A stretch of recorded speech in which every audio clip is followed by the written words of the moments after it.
Hello, friends. Today I've come up with a topic which is very important, both from clinician's point of view as well as from the exam point of view. That is premature menopause, or it's also called premature ovarian insufficiency.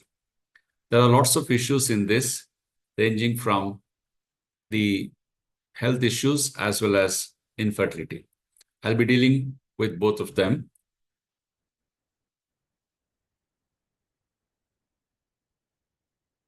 Before I go on to the topic, we need to know about certain nomenclatures depending upon the stage in reproductive life. So as you can see on the first column, stages, terminologies, duration, menstrual cycles, and endocrinology.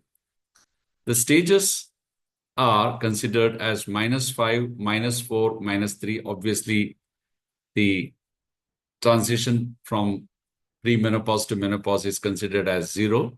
So this becomes -5, -4, and -3. The terminology here is, this is the reproductive age group, which is further divided into early, peak, and late reproductive age. So what's the duration of these different stages in the reproductive age group? It is variable. So you can't pinpoint particular years.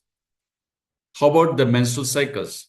In the early reproductive age group, it is variable to regular, because as soon as they attain menarche, in fact, the reproductive age group starts. But we know that initial few years, the cycles are highly irregular because of the immaturity of the HPO axis. But once they achieve the peak of reproductive age group, it will become fairly regular.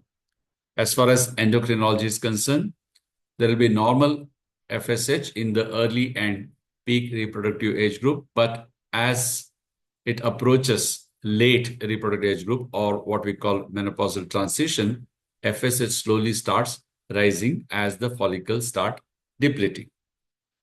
Then we have -2 and -1, which is called menopausal transition. Again, this is divided into early and late. There's no peak in this. So other terminology is also perimenopausal. The best terminology is menopausal transition. Again, the duration of this is variable. As far as menstrual cycle is concerned, it is variable, more than 7 days in the early menopausal transition.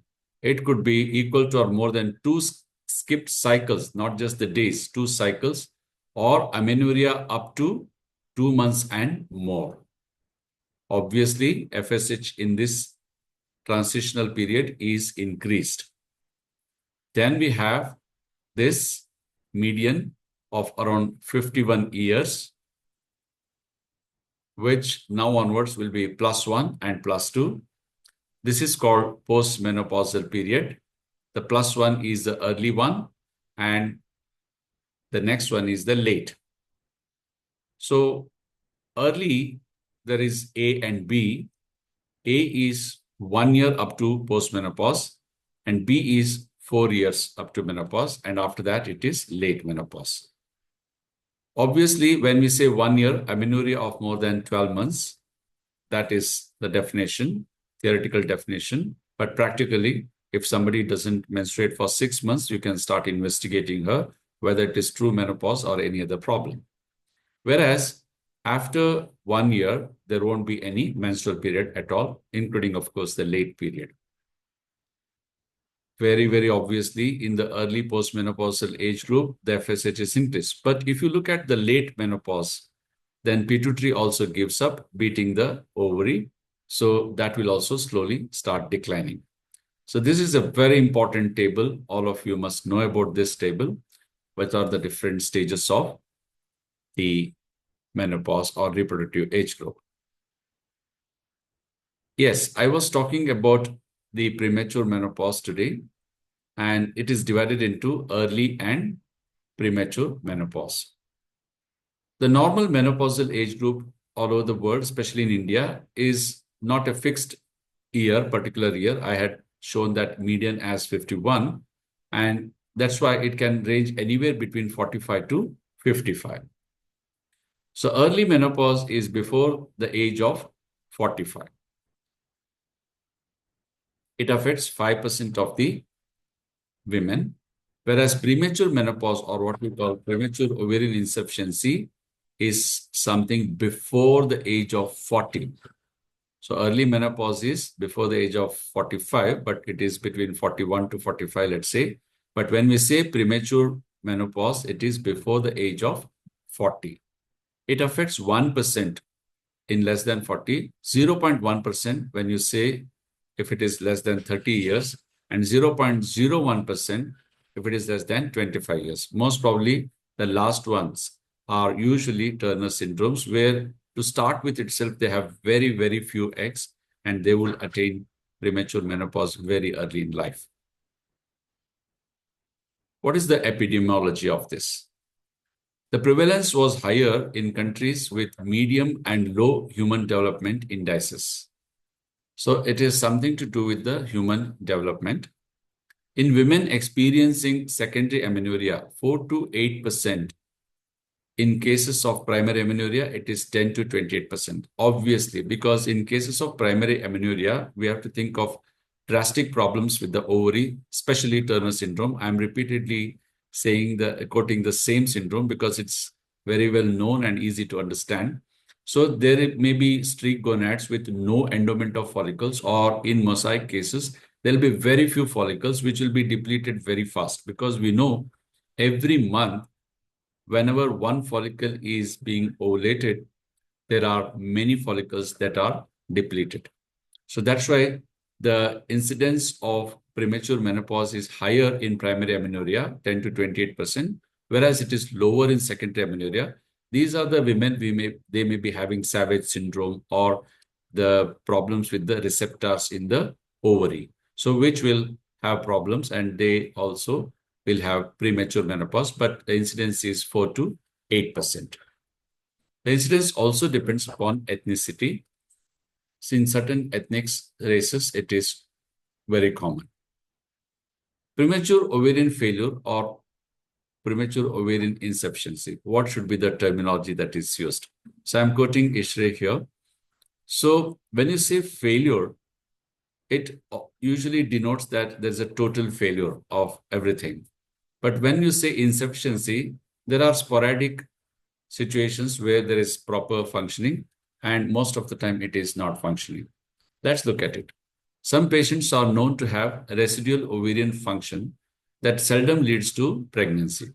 So you may brand a patient as premature ovarian failure before the age of 30, but suddenly she becomes pregnant at the age of 34, let's say. So then it is a loss of phase for the obstetrician or a gynecologist. So it is better not to categorize or dump anybody as a failure. So it may be an insufficiency. Similarly, infertility is the word which brands them very badly or negatively. So subfertility or insufficiency to produce enough eggs may be the correct uh, definition for them, or correct terminology for them. Therefore, the term premature ovarian insufficiency was adopted by an American consensus meeting and also endorsed by ISHRE. So let us stick to this terminology, that is premature ovarian insufficiency. In short, it's called POI. So what is it actually? We have to have a clear-cut identification for that. So it is biochemically characterized by amenorrhea with hypoestrogenic and hyperandrotropic conditions, and in some cases, loss of fertility. So obviously, amenorrhea is the one which brings the patient to the doctor. So that's why we know that she's a case of possible premature ovarian insufficiency. But when you analyze biochemically, there will be hypoestrogenic state. What is hypo? Anything less than 40. So it's very easy to remember. I'm just rounding up figures always for easy remembrance. If FSH is more than 40, it is menopause. At the same time, estrogen will be less than 40. So one is more than 40, one is less than 40. Very easy to remember. A rough idea. And hypergonadotropic condition will be seen in premature ovarian insufficiency. The diagnosis is continuously elevated FSH more than 25. Of course, 40 is clear menopause. Here it will be more than 25 because, as I said, randomly there can be ovulation. So it's not gone to a stage where it is not possible to reverse itself. So if the FSH is more than 25, it is good enough to consider it as a case of premature ovarian insufficiency. So what are the clinical views or clinical symptoms, clinical presentations of a person with premature ovarian insufficiency? It is highly variable because, again, not all will be in the same biochemical levels. Some people may be at a 20, some people may be at 25, some people may be 30 FSH, or maybe 40. So that's why the clinical presentation is highly variable. Again, the age also matters. Symptoms are indistinguishable from those associated with menopause. After all, because of the lack of estrogen, it's the same phenomena which is brought little earlier. Maybe it is little bit more distressful because at the age of menopause, a lady would have been expecting to be menopausal. So that's why there will be rather smooth transition. Whereas a young girl or a young lady, rather, so she was not expecting to be menopausal and she would not take the symptoms very kindly. So there will be sort of dramatic symptoms in younger ladies, something like a surgical menopause. In surgical menopause, the symptoms are very dramatic, very severe, very distressful because there's a sudden drop in the estrogen. New onset menstrual irregularities. So all this while she was having regular cycles, suddenly she feels that the cycles are more than 7 days, and sometimes she skips the cycles, not only one cycle, but two cycles, as happens in the early postmenopause or menopausal transition. Difficulty in conceiving. This is something which will be more seen in the current generation because the current generation as such wants to marry little later and they would like to have children later. And maybe at that time, they would be already in the ovarian insufficiency stage. And so they will find difficult to conceive. That's exactly why in every talk of mine, I keep telling all the, especially the postgraduates, especially who are professionals, they now are career oriented, they are ambitious, they want to have their life settled first. Life means actually even marriage as well as having kids. So which it should be seen in toto. Of course, I am supposed to give only an academic talk here, but I am a teacher, I'm a guru, I'm a life coach. So I'm telling this to all the PGs who are listening to me that it is important that you simultaneously consider getting married, having children, and do everything together. That's a real success. Success cannot be in one basket. It cannot be only academic success. It cannot be only professional success or financial or social or societal success. The success has to be a wholesome success and it should be a lifelong success. For that, it's better you do things in the right time at the right place. So much of philosophy and so much of sermon. Now let's go back to premature ovarian insufficiency. So postmenopausal symptoms like hot flashes, dyspareunia, night sweats, dry eyes, and decreased sexual desire. Now, dyspareunia, decreased sexual desire at the younger age is definitely going to affect the family life. So that's why the patients with premature ovarian insufficiency should be viewed with kindness and they should be dealt also accordingly. What's the etiology? By now, you must be already having some clue about the etiology. Let's look into it in detail. POI can be spontaneous, on its own, or idiopathic because its etiology is mostly undetermined. So it has its seeds in the origin itself. For example, again, I go back to chromosomal problems or the different syndromes like Turner's, Savage syndrome, and other Swyer syndrome and other problems. So that's why it is very mysterious in some patients. In some patients, it's very obvious.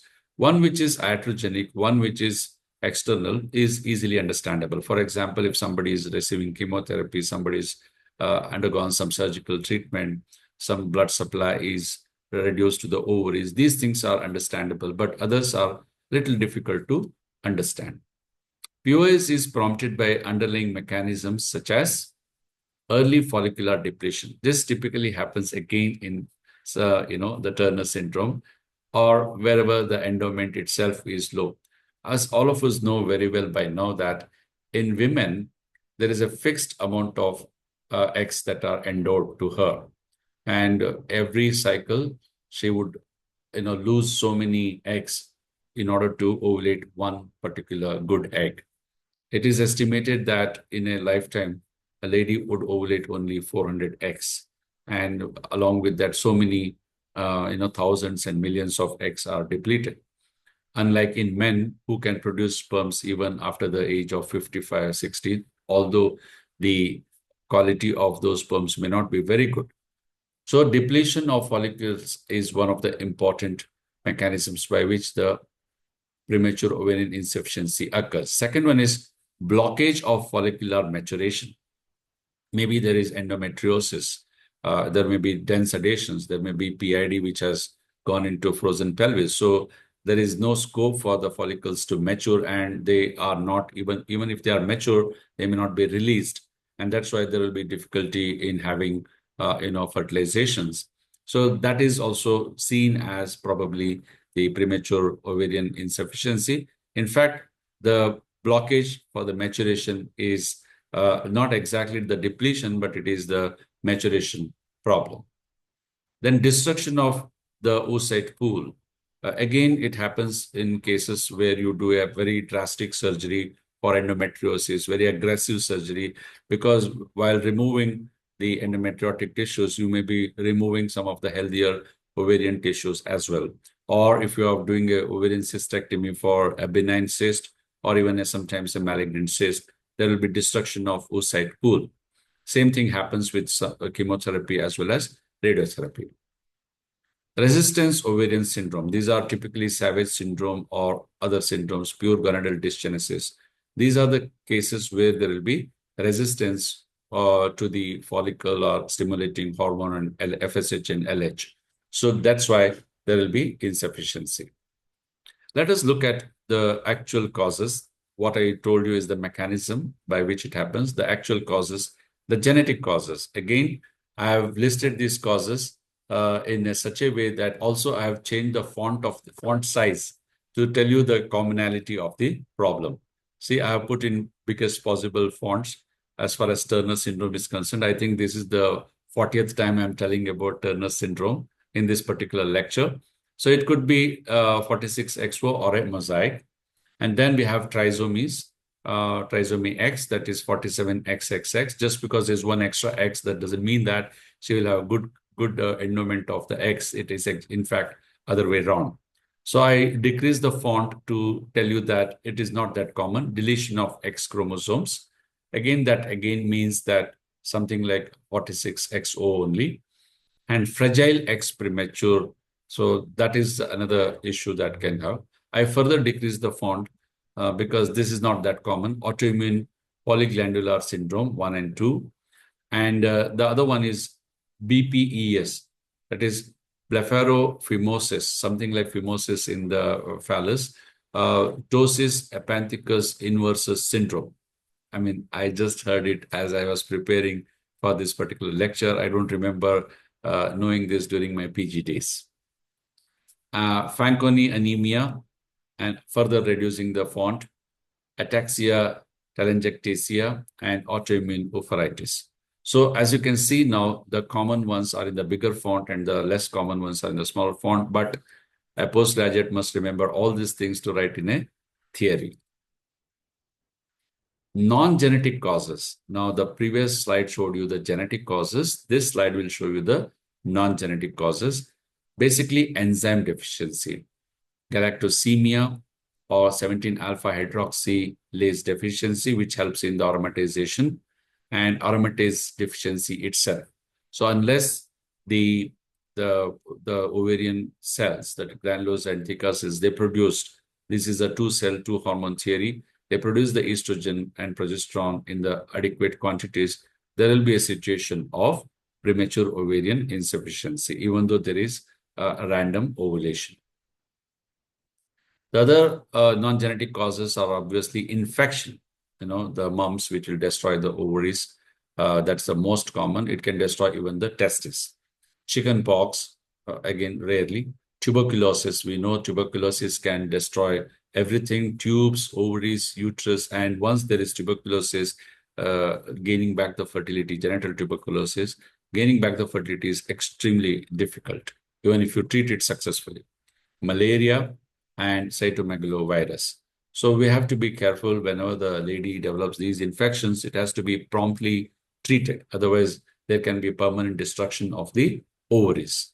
And shigellosis, it's not very common everywhere. So I have reduced the fonts size also. Some more non-genetic causes, induced or others. For example, bilateral oophorectomy. This is very, very obvious. If you have done a bilateral oophorectomy for a young lady who having, let's say, the cancer cervix, so you would have done as a treatment. Actually, there is a scope for retaining the ovaries in the cervical cancer surgeries because there is no mention about the spread to the ovaries in a cancer ovary. So you can remove, but usually people believe in removing in a radical surgery. They try to remove everything. So if this happens, then there will be a problem. Pelvic vessel embolization. So whenever you are doing this for a, let's say, postpartum hemorrhage, and if it fired, it can also block the ovarian vessels, and then there will be problem. Radiation, because this is inevitable. Even if you saved ovaries by surgery, then radiation would just knock them down because you can't really shield the ovaries to your best expectation. Chemotherapy is another reason why the ovaries are destroyed iatrogenically. Alkylating agents, that is cyclophosphamide and chlorambucil, this is a part of chemotherapy only. Then environmental toxins. Nowadays, there's a lot of talk on environmental toxins that can have. In yesterday's talk, I said RPL is not really caused by environmental toxins. One odd abortion, one odd situation can happen, but not recurrent pregnancy loss. But definitely the toxins will have effect on every part or every organ of our body, so also the ovaries. Let's now look at the histology of the premature ovarian insufficiency. Of course, the ovarian biopsy is not very popular now to diagnose the ovarian insufficiency because we have fantastic hormonal assays which can easily tell us about the ovarian insufficiency. However, if there was a biopsy done or if there was a tissue taken, ovaries of women with POI contain follicles, though these are resistant to high doses of gonadotrophins. So histopathologically, sometimes you may see follicles and think that, why can't she ovulate? But they are resistant to gonadotrophins because I said in pure gonadal dysgenesis, Savage syndrome, the receptors are defective. So that's why no amount of gonadotrophin is going to help them. You will see the FSH is very high. In my primary amenorrhea class, you will find that when I categorize the primary amenorrhea, this of three types. One is hypergonadotrophic hypogonadism, eugonadotrophic hypogonadism, and hypogonadotrophic hypogonadism. So they belong to the first category, hypergonadotrophic hypogonadism. So then, as I was just talking, gonadal dysgenesis, what happens is ovarian follicles deplete during embryogenesis itself, or the first few years after the birth.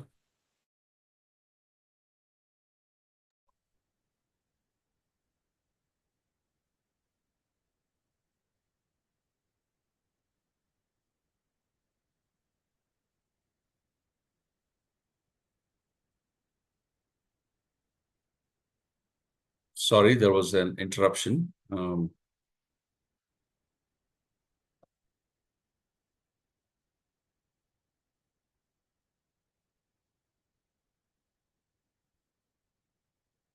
There was an interruption of the internet. So let me continue. I was talking about histology of POI. Ovaries of women with POI contains follicles, though these are resistant to high doses of gonadotrophin. The other one is gonadal dysgenesis, where the ovarian follicles deplete during embryogenesis or the first few years after birth. and ovaries do not have follicles, but only stroma appearing as fibrous streaks.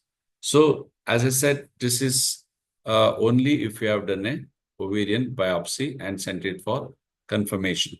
Usually, we don't do this nowadays. So this gives you a clear picture. As you can see, there will be a lot of primordial follicles, and some of them are selected as primary follicles. They'll become preantral, small antral, large antral, pre-ovulatory, and one ovulation occurs. In the bargain, many all others recruited will be depleted. Then it will, of course, become corpus luteum and deterioration of the corpus luteum. This is normal ovary. Whereas in premature ovarian insufficiency, what happens is the oocyte and pregranular cells, all this, they undergo atresia. And then, of course, number of primordial follicles are exhausted, and they will have premature ovarian insufficiency. So to continue with the histology, histology varies according to the phenotypes of premature ovarian insufficiency. However, most antral follicles are histologically abnormal. Follicles are atretic, ranging from partial sloughing to total absence of granulosa cells. So you may see some follicles, but these are all useless follicles, empty follicles. They are atretic follicles. There will be partial sloughing may be there, or total absence of granulosa cells. I told you, follicle is yes, ovulation is yes, but unless there is production of estrogen and progesterone, the lady will have problems. AMH it will be 2.61 nanomilligrams in women with 15 or more follicles, and it will be less than 0.33 in women without follicles. So AMH is one of the very good indicators of ovarian disease. All of us know this from the infertility classes. Anything less than 0.5 is bad. If it is less than 0.3, it is worse. All right, so we have understood the etiology and what happens, how it is diagnosed and everything, but what are the ill effects of it? Should we worry, really bother? But if it is premature menopause, some people may say it's well and good. There is a holiday, permanent holiday from the menstruations. Yes, menstruation is not the issue at all. The issue is larger and deeper. So what happens in women having premature ovarian insufficiency is that they will have very severe menopausal symptoms, postmenopausal. I have told you about this already. They will have it more severe, more distressing, more, bothering them. Then there will be cognition and emotional health, because this is the age they will be going through tremendous stress at workplace, even at home, and this will add to the burden. There will be cognition and emotional problems. However, these two problems I will not be dealing in detail today, because this is dealt very nicely or in detail in my menopausal hormone therapy class, which is there on the YouTube. Please refer to that. I am going to give a talk on osteoporosis in detail. So today, again, I'm not going to talk in detail about the management of osteoporosis. Metabolic and cardiovascular diseases, again, is covered in the MHD. So again, I will not talk. But probably today, I will be highlighting on how to tackle infertility in a premature ovarian insufficiency. So how to achieve pregnancy in POI? Spontaneous pregnancies are extremely scarce, because, unless there's a random ovulation that happens, and fortunately, if they meet at that particular time, only then there can be pregnancy. Otherwise, spontaneous pregnancies are very, very rare. Some with idiopathic POI present an intermittent ovarian function, and hence their chance of conceiving spontaneously and having uneventful pregnancy is approximately 5%. 5% is very, very low. POI is different from menopause in that ovarian insufficiency may not be permanent. This I have very clearly clarified right in the beginning. The difference between POI and menopause is that in menopause, most probably it is permanent stoppage of all the hormonal activity as well as menstruation and stoppage of the fertility. Whereas in POI, it is not total stoppage. It is just an insufficiency. So there is a possibility of getting the eggs spontaneously and becoming pregnant spontaneously, if not at least by induction of ovulation and IVF. Among the 25% of POI patients who can ovulate, only 5 to 10% can conceive. Again, because these eggs are not very good ones, maybe they're not mature ones, maybe, and the whole system is not conducive for pregnancy. That's why, even though there can be ovulation in 25% of the POI patients, only 5 to 10% conceive spontaneously. Oocyte donation is the best treatment for infertility. Of course, if the lady is persistent or insistent on having her own eggs for IVF, you can try that. But, I have dealt with the poor responders in another talk. If the ovulation or ovum are less than 3 per retrieval, they are considered as poor responders. You can try different methods. You please refer to my talk on that. But the best treatment for them is oocyte donation only. Proven successful rates are 70 to 80% with ovum donation, because these ladies have good uterus and husbands may be having a normal spermatogenesis, and then IVF is definitely going to help them when we use the egg donation, donor eggs. There is a situation called immature egg cell donation also, indicated in women born with Turner syndrome, but only after undergoing cardiovascular control, as they are prone to cardiovascular mortality during pregnancy. So we have to be careful in dealing with the Turner syndrome patients. They may not be ready to become pregnant, even though they have eggs. So sometimes surrogacy is a better option for them. Fertility preservation strategies such as cryopreservation of oocytes, ovarian tissues, and embryos are all suitable alternatives, because, as I said, premature ovarian insufficiency can be due to iatrogenic reasons, that is, cancer or cancer treatment. So in those patients, we can retrieve the eggs and cryopreserve the eggs, even though the cryopreservation of egg is more difficult compared to cryopreservation of the embryos and the sperms. So whatever it is, we can do that. Some people believe in cryopreserving the ovarian tissues themselves. And of course, the better option, as I said, since the cryopreservation of embryos are perfected, and that is the best. So people believe in doing the IVF when they are fine, and then getting the embryos and preserving the embryos. And after the cancer is controlled, they may be embryos may be transferred and she can become pregnant. Gonadal function can also be protected by surgically changing the position of the ovaries out of the pelvis. It is very easier to say this, very difficult, because there will be scattered radiation also. There will be some damage to the ovaries. So that's why the best one is the preservation of the embryos. The next best is preservation of the oocytes. Ovarian cryopreservation is another option for women who have hormone-sensitive malignancies and who undergo hematopoietic stem cell transplantation for aplastic anemia, sickle cell anemia, and thalassemia major. A new approach known as in vitro activation of dominant follicles has gained relevance in the treatment of infertility. Here, what they bank on is this IVA disrupts the hippo signaling pathways and stimulates the PI3K to activate dominant primordial follicles in the patients with POI. This is a slightly difficult procedure, but it's not so difficult that it cannot be done. Many gynecologists, many youngsters, they have done this with great success. My own students have done this with great success. Can POI be reversed is the next important question. Suppose you can do that, because there is still some activity going on in them. POI can be reversed depending upon whether it was a primary amenorrhea or secondary. And as you all can guess, that primary, it is very difficult to reverse, because to start with itself, they didn't have a good endowment of the eggs, whereas secondary possibly, yes. So that's why I say primary amenorrhea is more serious than secondary amenorrhea, and reversal is easier in secondary amenorrhea. So what you have to do, FSH, estradiol inhibition, can predict the chance of POI reversal.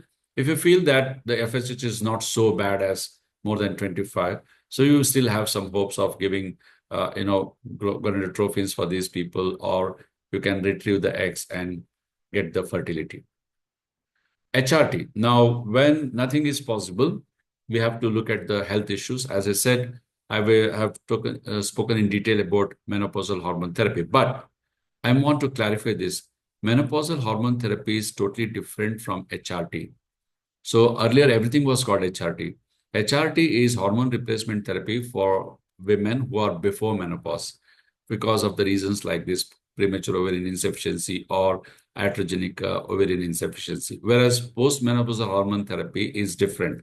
I will clarify that further today also. And for more information, please go back to my talk on menopausal hormone therapy. Counseling to provide emotional support is crucial since POI has been associated with psychological distress. I told you this is the age when they will have a very severe cognitive and mental health issues. It is important to minimize the sequelae of hypogonadism through continuous evaluation and medical treatment. They need more of psychotherapy. Low levels of serum estrogens can cause low bone mass and be predisposing factor for coronary heart disease. So that is the reason there is a scope for giving estrogen progesterone in premenopausal premature ovarian insufficiency, whereas postmenopausally we don't give hormones to prevent bone loss and prevent coronary heart disease. I have clarified it further there. Today I don't want to waste my time on that. That's a major difference. In younger patients, you have to give them to prevent these problems, but whereas in postmenopausal patients, there is no role for prevention of this by giving hormones because the hormones themselves can be detrimental. Plus, the age is not in the favor of these women. So estrogen progesterone, of course, is the mainstay of hormonal replacement therapy. It is regarded as the conventional management of POI as it ameliorates menopause-associated symptoms, loss of bone mineral density, fractures, and dry eye syndrome. So you must give estrogen progesterone on a long-term basis in premature ovarian insufficiency. I'll repeat, on long-term basis in premature ovarian insufficiency, but not so for postmenopausal.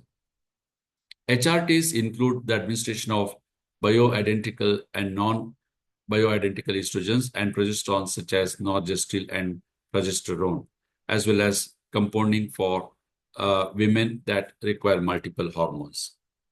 HRT use is not recommended for following in women with a history of breast and ovarian cancer because that WHS study showed that there is a slight increase in breast cancer in women who take progesterone on a regular basis, medroxyprogesterone acetate on a regular basis. Again, ovarian cancers also have a slight increase. In breastfeeding mothers, as it can cause neonatal jaundice and neonatal breast enlargement. Other than that, you can give HRT. In patients that have reached the age of 50, because they are probably would have attained menopause, and as it is, HRT is not indicated as a routine and are for prevention in ages more than 50. So what is the difference? Let me tell you. In MHD, we say smallest possible dose for shortest period only in symptomatic women. Let me repeat. MHD, that is menopausal hormone therapy, we give smallest possible dose for shortest period, that is 3 to 6 months only, and that too in women with symptomatic problems. Otherwise, we don't give hormones for menopausal women. Whereas HRT for POI is totally different. It is for prevention of osteoporosis, cardiovascular diseases, and treating the menopausal symptoms which are occurring at a younger age group, as well as, of course, if you are planning to give fertility options, then you don't give HRT, you straightway start inducing ovulation, and then they become pregnant, then you can consider. So before prescribing hormone pills, POI patients should be educated to understand that their hormone therapy differs from postmenopausal hormone therapy, which I have clearly told here. So what is the difference? Again, many health risks increase with the use of HRT, including those of breast cancer, stroke, and cardiovascular disease. I've told you this, but that is very less in POI patients because they are younger patients. However, potential risks and benefits of HRT are different in those two populations since POI patients are generally younger, that's what I said, than postmenopausal women. The risk of cardiovascular disease, breast cancer is significantly lower. So which HRT? Now, final slides. HRT formulations are superior to synthetic ethinyl estradiol in terms of their benefits to bone mineral density unless a patient opts for contraception. I have seen many gynecologists and all general practitioners. For them, it is easy to prescribe OC pills. Now, OC pills are not totally bad for hormone replacement therapy, but it is not preferred for hormone replacement therapy because any synthetic hormones are very dangerous. So that's why, especially for MHT, menopausal hormone therapy, the OC pill should not be used. Whereas for younger patients, probably you can use, but better would be estradiol valerate and then give only few days of last 1 week of the medroxyprogesterone acetate. If the patient wants cyclical, then only. Otherwise, you can give continuous therapy also. Maybe there are now drugs available to use it on a long-term basis. And you can vary the dosage depending upon the patient's situation. Estrogen-based hormone therapy should be continued up to the age of 50 only, which marks the onset of natural menopause. So after that, you have to think of drastically reducing the hormonal replacement therapy. Thank you very much for your listening. Let's meet tomorrow with another new topic. Okay. Thank you.